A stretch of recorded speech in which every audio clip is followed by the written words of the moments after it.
Here we go. Video number 3. Welcome back to Buttered Barbell, where we PR on our body weight. Dropped 18 pounds apparently. I would later poop and weigh just under 180. Unfortunately, I didn't get it on film. So today was kind of a crappy lifting day. So I just decided to film all of my foam rolling, put it up on the web, and show everybody what I've been up to. This is me rolling out my thoracic spine. Notice that I'm working on rotation as well as extending over that foam roller. Getting real nasty with it. Here I'm just working on my rotator cuff, lats, serratus. I find this really helps with my front rack position. And just whatever I do during the day, this tends to get really, really crappy. And it's the best way to open it up for me. Here, if we're thinking about keeping the bar close, got to keep those shoulders internally rotated. My limiting factor for that, I suspect, is this pec minor. So I've got my hand tucked behind my back right now, and I'm just mashing the crap out of the muscle just under my collarbone. I mean, it won't be a secret once you find it. You just got to get in there. Got to be willing to get in there.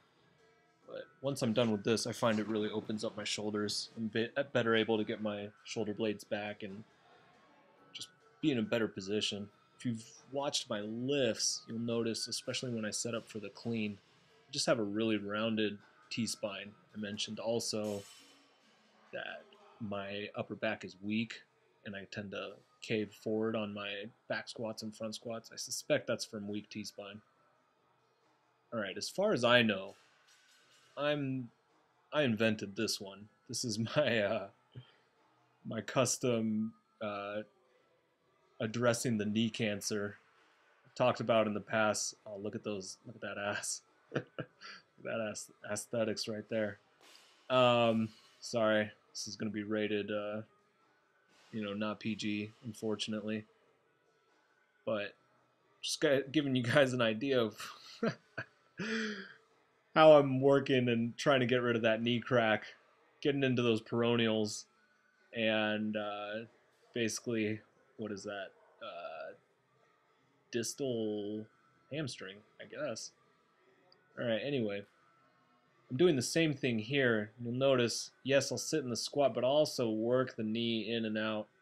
I find this kind of just really mashes on that high gastroc in the peroneals. It's gross. And then when I'm done with that, I will just mash to bits my calves. I'm a little impatient. I think it's because I'm filming. Hopefully I'm a little more methodical than this, but it is what it is. I'm starting to become a little too, advanced for this foam roller. I'm craving something a bit harder, something that's really going to tear up my muscles back there. Because while I'm making the wince face, it's just not quite breaking up those that fascia how I might like. So maybe a new foam roller to come. I don't see many people doing this, but this is me working on my hip flexors. You'll notice I'm, extending my leg. I'll do that by flexing my glute once I apply some pressure on that foam roller. I'm working on my left hip. My left hip in particular is really nasty. I don't know what that's from, but this stretch is pretty much just good for the front of the hip. You'll notice I'm working on the quad there a little bit, kind of that high quad, but you'll notice earlier I was rotating on my hip, getting the side. Here I am working on my IT band, kind of where the quad interfaces with the IT band, rolling back and forth. But you'll notice when I was on that high hip, I was rolling to the side. I was tying in, I don't remember what those are called, but glute minimus, glute medius, something like that. I find that's really effective too, just to kind of hit the side of the hips, which are really neglected. You'll see later I do a lot of work with internal rotation, because especially in flexion, because I find that's really the only way I can get at that nastiness on the side of my hip. Here I am working on the quad, right above the patella. Just gets really ropey. Hopefully it's going to cure my knee cancer at some point. I don't have knee cancer. I'm just saying my cracky knees, my awful cracky knees. Once you're done foam rolling, it's always a good idea to put your joints through range of motion, as full and deep as you can, just to teach your body, hey, this is what I expect. This is what we're doing. Here I am rocking side to side, working that internal rotation, pushing the knees out, pushing the knees in, working that squat. I like holding the foam roller in front. It's like like a no easy goblet squat basically. All right, here we go with warming up the shoulders some more. Once I got that T-spine opened up and all those shoulder bits kind of dealt with, you can just work the PVC pipe, doing some rotations. Hopefully I'm not doing that to the beat. I think it would just look awful if I started moving my hips during this. It's just a little sexy PVC move. Anyway, but I like this little move right here where I bend the elbows in the back. I'm just able to sneak down a little lower in that position, maybe somewhere I wouldn't normally want to go with straight arms, and then I'll push back and straighten my arms as hard as I can. Finally, I get to the bar. I'm just going to work a little technique here. Position 1, position 2, just in front of the knee. Depends how you learn the lifts. That's how I learned. And then there's my position 3 from the floor. Really trying to work on that back angle. You notice I'm just trying to keep the chest and the back as one piece, and then open it up once I get past the knee. It's a big part of my technique. Wow, look at that muscle snatch.